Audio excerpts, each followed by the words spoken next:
And we are back with another episode of Creating Madness. This week, we have a ton to go over.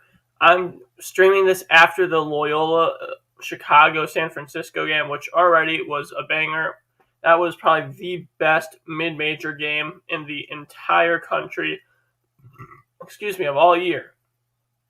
And you know what? Before we go into that, we have a lot to go over, starting with thank you first off to Perry and Unwrapped, and then moving into our socials.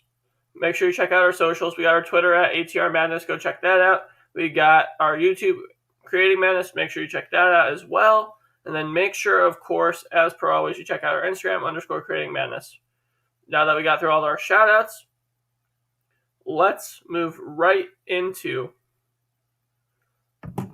the start of the show. Last week, we focused on just best players, best teams. Now we're going to focus in on the Big 12.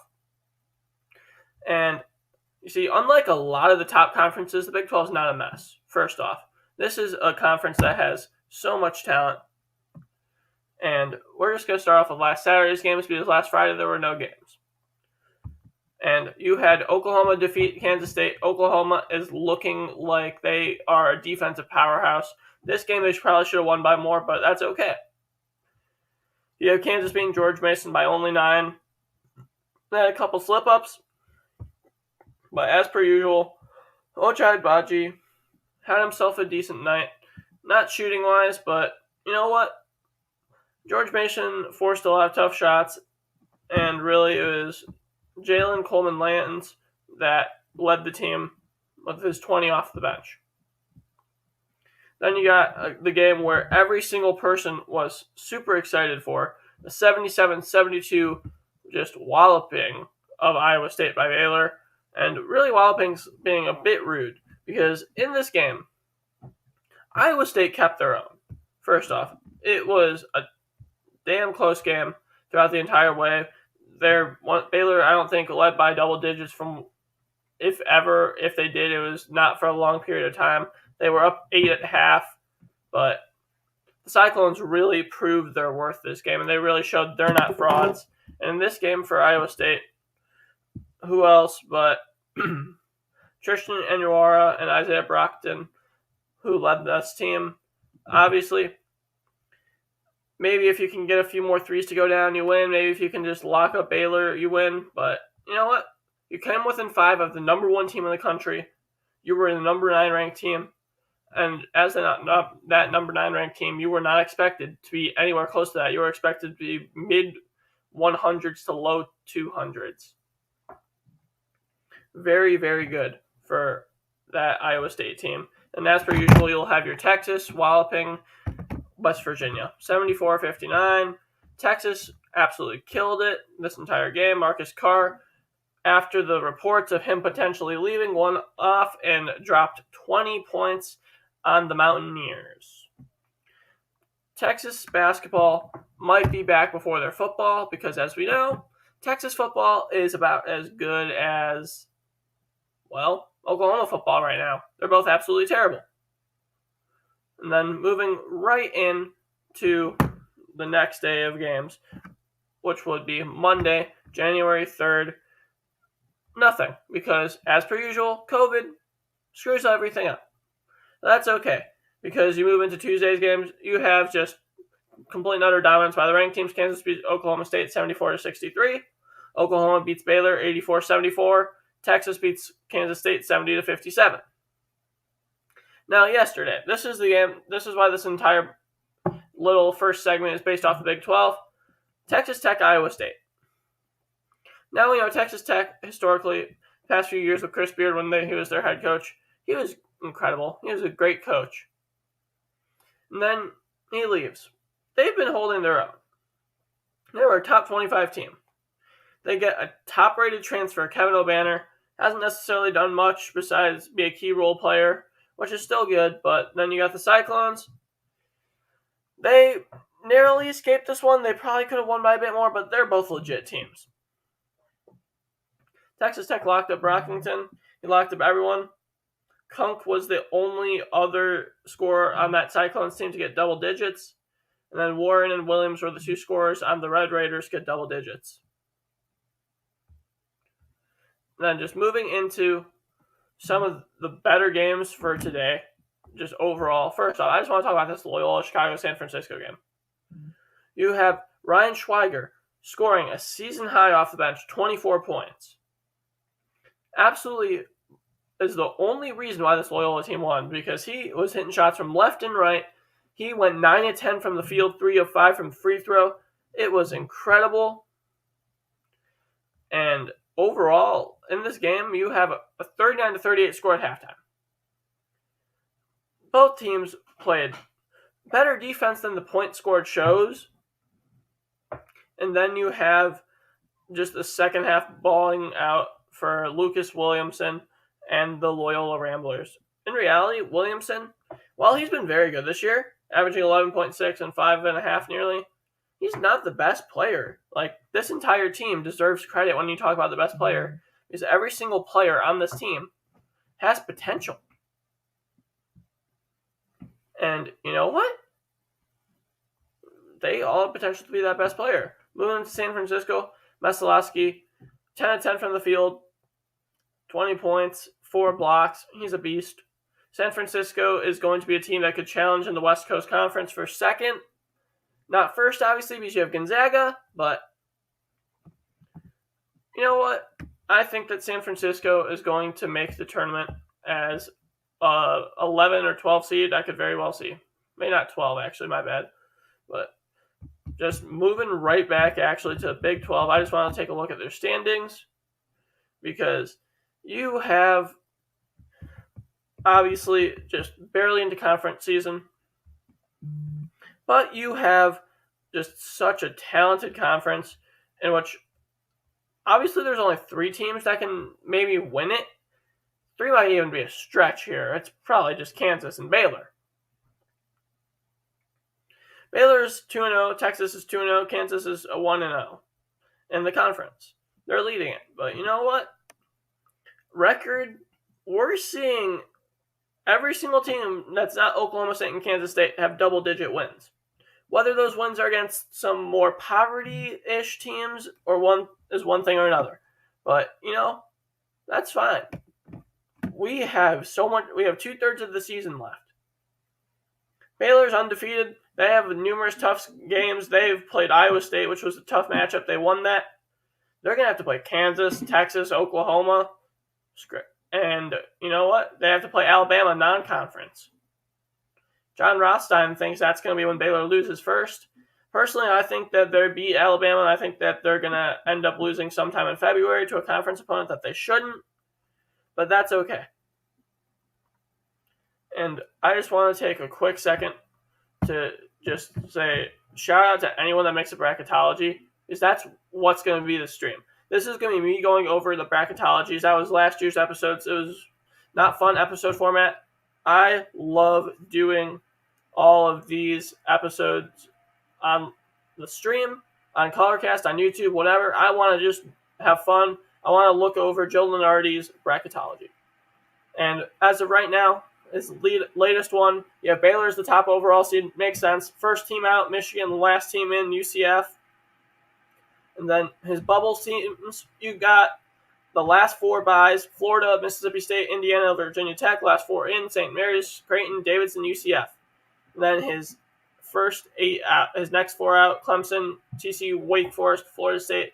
First 4 out: Michigan, Memphis, Belmont, St. Bonaventure. Interesting that he doesn't have Bonaventure winning the A10. I understand there's so much talent in that Atlantic 10 conference.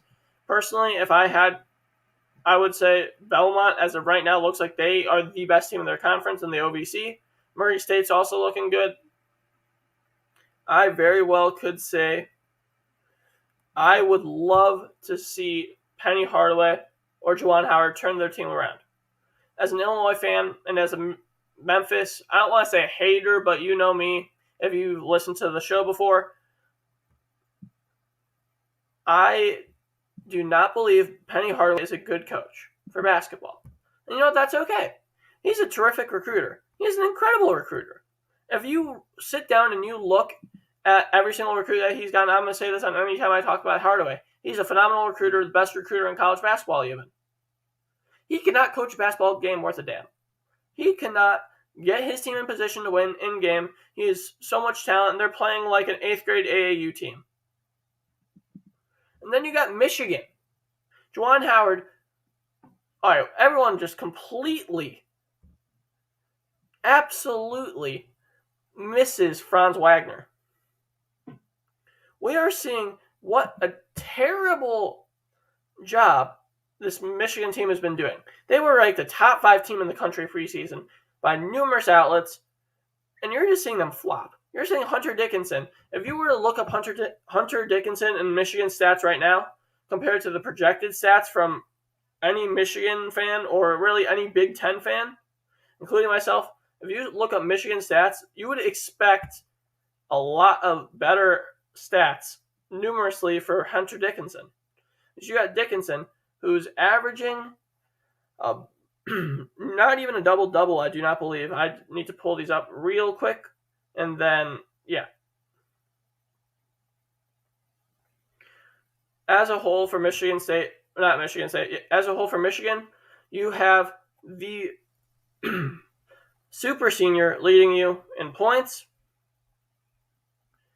And you are not going to end up winning games when you are playing like this. Especially when you have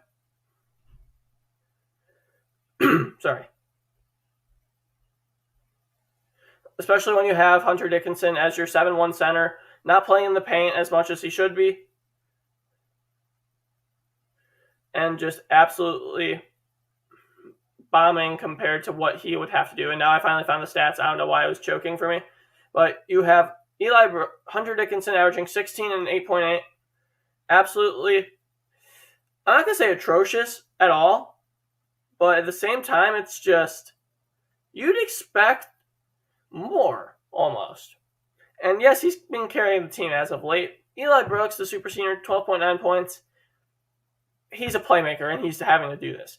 He's having to carry the load completely. Then you put in their 2 5-star freshmen, Caleb Houston, Musa Diabate. Both are expected to go first round. If you put 2 projected first-round picks right here on a Michigan team that already had a supposed top 3 center in college basketball, has a super senior returning, has a couple transfers coming in, has even more recruiting talent coming in, they can't even, and they're not even fitting. Diabate is averaging 8.7, Houston averaging 9.5. They're role players. They're essentially role players as 5 stars. And while that's okay, if you, before the season, if you're Michigan, you expected them to be one and dones. So is it a good thing for them to just rest and develop? I don't know. Because before season, every single person has said that you're going to see this Michigan team in the Final Four, in the Elite Eight. They're, per Mr. Lenardi, you're not seeing Michigan anywhere near you're seeing them just barely miss out. And that's just honestly pathetic. Then moving into the 68-team bracket, you have Southern playing William & Mary, St. Mary's playing Creighton, Norfolk State, NJIT, and Davidson UCF for the first 4. Just looking over these games, I'm sorry. William & Mary should win that, but 16 seeds, first 4 out. If you were to look me in the eye and tell me that you enjoyed watching those without having money on it, I'd call you and you're not a fan of one of those teams, I'd call you a liar. I love college basketball, but while I'll enjoy them as a good game, they're losing next game. And even if they pull up 16-1 upset, we've never seen a team get past that first round after that. Yes, we've only had one instance, because every single time you'll see a 1 seed lose, the one time Virginia, the 16 seed lost right after. Norfolk State, NJIT, Norfolk State's a better team, I believe.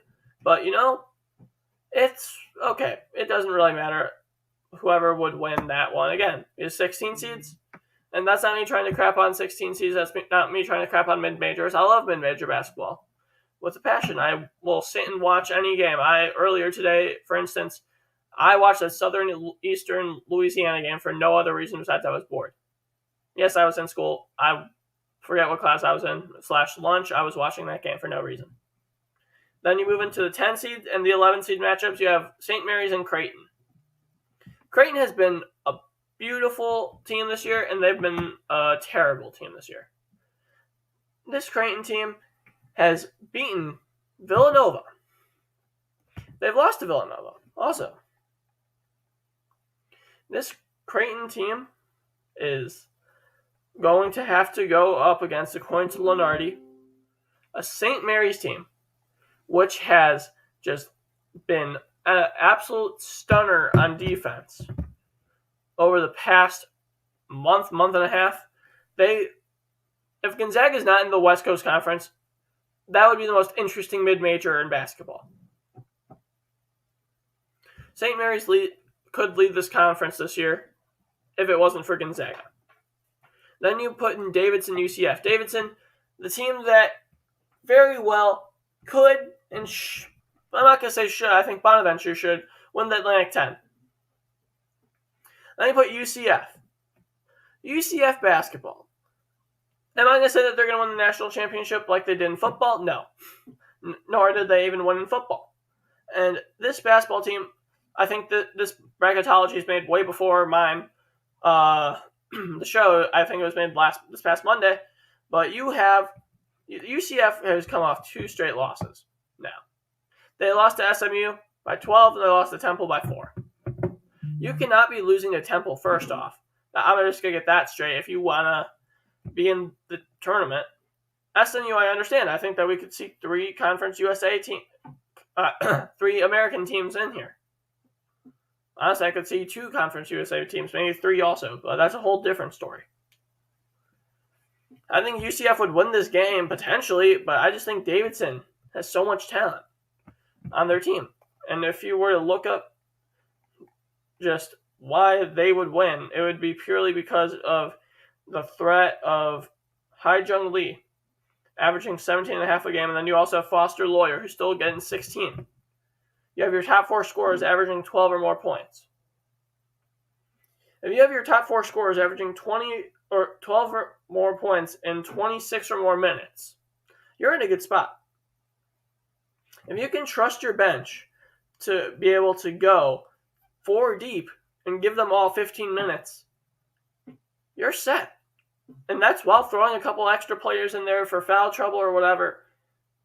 I think Davidson, if this matchup were to happen tomorrow, Davidson would win it. Then you move right into the South Conference Division, or whatever you want to call it, the South area of the bracket.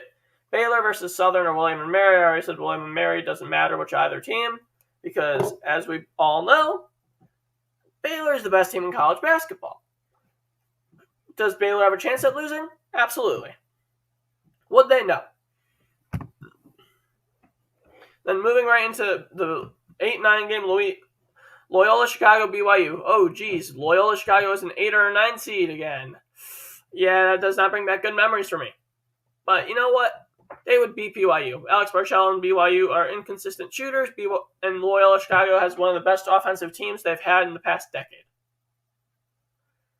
Along with being a very good defensive team for a mid-major or really any basketball team, I think they would be able to beat BYU just by clearly playing better perimeter defense. And then moving right on to LSU St. Louis, 5-12. St. Louis has greatly exceeded my expectations for the year. I expected them to be a middle of the pack team in their conference. And you know what? Same with LSU. I said that they were 4th in my preseason conference rankings. You know what? That was with Adam Miller. The second Adam Miller got injured, he just fell. Like, that entire LSU team fell to 6, maybe even 7, if I'm being completely honest. And LSU has greatly exceeded my expectations. Tari Eason is the best defender in college basketball. I could very well see, if you were to sit here and tell me right now who's the best defender, I'd say Tari Eason. LSU's defense is absolutely incredible. The fact that he's their 6th man, too, it's terrific. Like, LSU has such a perfect system set up. And Tari Easton's going to the NBA after this year, just based off his defense alone. And they would beat St. Louis badly. In the 13 seed, Houston St. and South Dakota State. Jeez, I cannot pronounce anything today. But you know what? Houston, South Dakota State. Marcus Sasser-less Houston. Houston, while they will be a March Madness team, they will not be a top 4 seed. They will not be a top 5 seed. I really think that they will fall to being a 7 seed, personally. I need to sit down and make my own bracketology, but I need to have time for that, meaning I need to get COVID. If I get COVID, I'll make a bracketology every other day. But Houston, South Dakota State, I honestly think the Jackrabbits could get this. Looking at a Marcus Sasser-less Houston, obviously they have months to prepare without him. If this what teams were to play tomorrow, I'd have to go South Dakota State. But seeing as this is predictions for, months in advance, Houston would be able to, figure out their system without Sasser. Give me South Dakota State and the Jackrabbits. And then you got UAB and UConn. UConn being the 6th seed, UAB being the 11. UAB is my pick to win the Conference USA first off. And I'm going to say that with so much confidence that I think that no team will come within 3 conference wins of them. And yes, UConn, I will say UConn has excellent guard play from RJ Cole, especially. And then they have Acock in the paint. But you switch to UAB. They have their 4 starters averaging 10 or more a game. And then you also add in Tarvin Loven. You have Trey Jemison, Jamal Johnson, Josh LeBlanc, Tony, Justin Brown, and Tyreek LaCour. All those players I just named are averaging 10 or more minutes a game. And just thinking about the depth on that team versus UCLA, their injury problems, all that, I'd probably have to go UAB here, like for an upset pick. And I think as the years go on, we're seeing more and more upsets. These mid-major, like all these top power teams are underestimating the lower, and we're just seeing such, like, the skill level and high school gap between these players might be all the way like that. Like 10 trillion feet, whatever, I don't know. And then the second they get to college, March Madness hits. It's how they play in game. Skill doesn't matter. 1-1 elimination, 1-for-1 elimination. You need to get the point. Then you have Auburn, Navy, 3-14. Jabari Smith is playing like the first overall NBA draft pick. Give me Jabari Smith. Navy, they should win the Patriot League this year for what they've been doing. However, Jabari Smith, that's all I need to say. Then you got Keegan Murray and Iowa versus St. Mary's or Creighton. I said St. Mary's earlier. We'll stick with it. Keegan Murray gets held less than 20. St. Mary's wins. Do I think Keegan Murray will be held less than 20? No. We're seeing him go against Wisconsin later tonight. You guys will be able to see the results of that game. I probably sound crazy if I'm saying this and you're watching this 2 days later, but whatever. Give me Iowa over St. Mary's. Keegan Murray, it would drop 30. He'd have a career high. I just think Keegan Murray's going to shine when the lights are brightest. Then you got Northern Colorado, UCLA, 2-15. Yes, UCLA is the 2 seed, obviously, and they would win. We've seen a few 2-15 upsets. I'm not sure. This year is going, I want to see Selection Sunday and how all this plays out. Selection Sunday is one of the most fun, absolute best times ever to just see what happens. Then you got the Midwest. You got Chicago, where these games are being played. You got Kansas playing Cornell. Kansas wipes the floor with Cornell. Got North Carolina, Minnesota. Jeez, I cannot speak for the life of me. I honestly sound so bad right now. I'm so sorry about that. And you know what, Minnesota? They had to play a team where they not just only had an Illinois team where they had to play a dominant big man. They played dominant guard play. The guards didn't do as much, but the big man did. They're not going to be able to shut down the best. And I've seen incoming I love college basketball. I know teams like Duke, Gonzaga, UConn, South Carolina, North Carolina, and all the big teams that are well known. You know what? That's what everyone knows. That's how I got into college basketball. You follow the big teams, you see what they do. Personally, I love all levels of college basketball for Division One. I'll watch Division Two JUCO too, to be honest, if I know one of those players is going far. But North Carolina, Armando Bacot, Caleb Love has been one of the best duos in the country, and they would beat Minnesota, hands down. Although I love what Minnesota's been doing, I'm sorry. You've lost Michigan State and Illinois. They're going to absolutely have to prove something, some reason why they're worth their record right now. Their 2 losses are to 2 good teams, yes, but their best one's Michigan.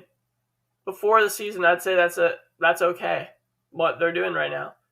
But you can't actually tell me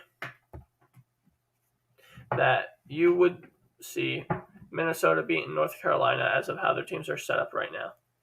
Then going back to the chat. Actually, I did not get the chat for some reason. Whatever. For some reason, my color cast is glitchy.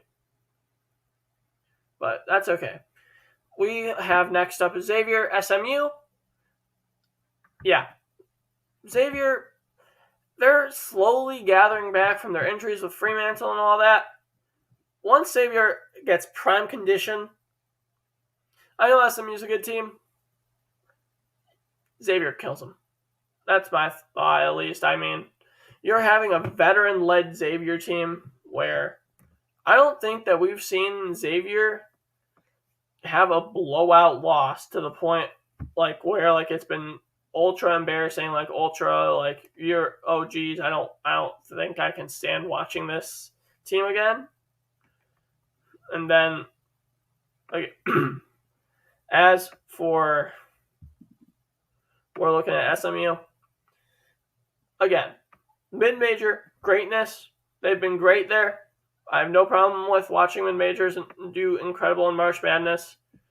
But I just really think you have Fremantle, Paul Scruggs, Nate Johnson. They're all going to wipe the floor with the Mustangs if they were to play. And then you have Tennessee, Oakland. Shout out Oakland. Shout out their coach. We interviewed him. Go check out that episode on our Spotify, on our Apple Music. Coach Campy. That was just such a fun interview. I don't know why I blanked on his name there. I'm sorry about that, but Greg Campy was easily one of the best interviews I've ever done. He has so much knowledge for the sport. And you know what? They have to go down against a tough Westford. You saw, not them, but you saw a team in the OVC, Morehead State, go down to West Virginia. Difference between them and Oakland. Morehead State plays through Joni Broom. Big man. You're seeing Oakland play perimeter ball. They play a fast style of offense, and I like it. And Tennessee, although they've been terrific, I think Oakland would be able to potentially get the upset here. I'd pick Tennessee in my bracket because I wouldn't be confident enough, but I wouldn't call anyone crazy for choosing Oakland. Then you move into San Diego State, Wisconsin the 6th seed. Yeah, the Badgers, just Brad Davidson and Johnny Davis. Johnny Davis is a lottery pick, the way he's playing. I don't think Purdue didn't have the answer to him. He dropped a career high on Purdue. The defensive Matt Painter special. He dropped a career high on Javen Ivey. Wisconsin would move through San Diego State with ease, in my opinion. Then you got USC and the Louisiana Raging Cajuns. Yeah, USC by far. I'm happy to see ULL just doing good in football and basketball, but yeah, USC by far. USC has so much talent on that team. I believe they're still undefeated. It's incredible. They're absolutely insane this year. The entire Pac-12, it was expected UCLA, Oregon, then the rest. We're seeing a very, very, very talented team this year from USC, and a team that might be able to challenge for a national championship. Next game, you move Seton Hall, Virginia Tech. You have Seton Hall offensive team, Virginia Tech defensive team. Virginia Tech can put up points they should win. I think they would be able to. Seton Hall, this is not their year to compete. They will make the tournament nonetheless, but they will not be able to compete, in my opinion. I think that they need another year or two to develop their talent. And yeah. Moving into Purdue and Virginia Military Academy, Purdue would wipe the floor with them. It's that simple. All right, moving into the eastern part of the bracket, you got Duke beating Norfolk State or NJIT. Yes, they would win. You got Oklahoma, San Francisco. Two defensive-minded coaches. Tanner Groves in Oklahoma versus San Francisco. San Francisco, I believe is in Malasaki. I'm not sure. Do not quote me on that. I'm going to look up his name right now because he is a beast. He is one of the best players I will have ever watched in college basketball just from watching today, and I will pray that I get to watch him more and more throughout the season as long as San Francisco's games are televised. Yeah, Yahun Masalowski. That's a name to keep in mind. 13.6 points, 7.9 boards, 1.5 assists. Only playing 25.5 minutes per game. Absolutely incredible. While I liked Oklahoma a lot coming into the year, give me San Francisco. Although, the way San Francisco has, they just lost to Loyola. San Francisco doesn't have a terrific conference season where they win every game except Gonzaga, maybe dropping one or two. I'm not sure how high, that 9 seed might turn into an 11 play-in game. But we'll see. Then you got Providence and Iona. Providence has been terrific. They played a defensive-minded Marquette squad, and they got shut down. They got blown the hell out. And Providence, we were calling one of the most underrated teams. Marquette is now the most underrated team, in my opinion. Yeah, I'm not sure who'd win this. You have Iona, who is just... This year, Iona has been absolutely incredible for the simple reason of they have a Hall of Fame basketball coach. And you know what? When you have Rick Pitino coaching your team, you're going to very much see a close game if he's coaching it in March Madness. He'd develop a game plan. I think it would be close. I'll give Providence the edge here because they have more talent. I just think Iona's the better coached squad. And that's saying something because Providence is very well coached. Then you move into Alabama, Abilene Christian. Alabama wins this by far. Alabama, although they've been on the downfall, they're going to have a great SEC year. They're going to compete for that SEC title. And yeah, that's my thought. Abilene Christian lost your coach. They're still doing good this year. Defensive-minded school, small school. They knocked off Texas last year. I like them for that, but no, Alabama wins. Speaking of Texas, they have to go up against Louisville in this bracket. Who else? You have Louisville coming off a loss to Pitt, I believe. And, last year that's okay. Right? Last year you have Louisville losing to Pitt. They beat Pitt, correction. They beat Pitt on the buzzer beater, I believe. They beat them by 3. 75-72. Louisville. Actually, no, they did not beat them on the buzzer beater. They had a clutch 3, though, towards the end. That's my bad. I did not watch that Louisville-Pitt game. I did not expect it to be that close of a game. I was paying attention to a different game. But Louisville-Pitt. Louisville beats them by 3. They're not going to beat Texas. Texas has potential to be the best team in the country. They still have it. It's just they're going to have to wipe through conference season. Undefeated to do that. Then you have Villanova. Villanova, my thought is that they'd actually go to an 8th or 9th man in their rotation by midway through the second half. Villanova would kill Wagner. Then you have Colorado State, Mississippi State. I love me some Colorado State. I love what they've been doing this year. I think that they should win the Mountain West this year. And a huge part of that is going to be because of their top 2 scorers, David Roddy and Isaiah Stevens. Isaiah Stevens has been a beast. That simplest way to put it. He has been an absolute killer this year for any team he's gone against. And then, moving right into the next game, you have Michigan State Campbell. Campbell, I like Campbell. I do. But Michigan State, what are the odds Michigan State gets upset by 15 seed? Very low. And yeah, that's my thought at least. I don't trust it. I don't trust Campbell to pull off the upset. Gonzaga Nichols, Gonzaga kills them. West Virginia, Florida. Florida, it depends. Colin Castleton, if he has an off game, they lose. If he has an on game, they win. I'd say West Virginia is the better coach team. Give me West Virginia. Iowa State, Murray State. This really depends on how Iowa State does in conference season to me. I'm sorry.